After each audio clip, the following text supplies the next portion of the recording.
হঠাৎ অস্বস্তিতে মাছ মুরগির বাজার, যেন দাম বাড়ানোর প্রতিযোগিতা। সোনালী মুরগির দাম বেড়েছে কেজিতে 70 থেকে 100 টাকা। সরবরাহ ঘাটতি ও বাড়তি পরিবহন খরচের অজুহাত ব্যবসায়ীদের।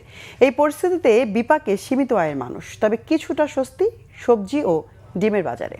রিপোর্ট আসমা আক্তার নুপুরের। 2 কেজি সোনালী মুরগির দামে কেনা যাচ্ছে 1 কেজি গরুর মাংস। সোনালী মুরগির দাম এখন ঈদের আগের চেয়েও বেশি। ধরনভেদে কেজি 360 থেকে 400 টাকা। ব্রয়লার মুরগির কেজিও 200 টাকার উপরে। এর বাজার থেকে আপনার 70-80 টাকা সোনালী বাড়ছে, ব্রয়লার বাড়ছে 20 টাকা। পার কেজিতে সোনালী মুরগিতে 100 টাকা কেজিতে বাইরে গেছে। ফার্মের মুরগিও 200 করে কেজি, আর মাছের বাজার তো কথা বলারই নাই। এদিকে চড়েছে মাছের বাজারও। সপ্তাহের ব্যবধানে মিঠা পানির বড় মাছ কেজিতে দাম বেড়েছে 50 থেকে 100 টাকা পর্যন্ত। এ নিয়ে বিক্রেতাদের নানা অজুহাত। কই মাছ কিনলাম, দেশি কইটা 1000 টাকা কেজি, যেটা অন্যান্য সময় আমি 800 টাকা 700 টাকা কেজিও কিনি।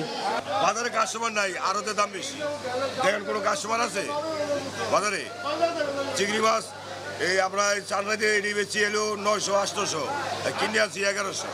কিছুটা স্বস্তি চাল ও মুদি পণ্যের বাজারে। 1 মাসের মধ্যে নতুন চাল উঠবে, তাই আপাতত চালের দাম বাড়বে না বলে আভাস বিক্রেতাদের। মিনিকের আগে ছিল 80 টাকা, এখন 80 টাকা।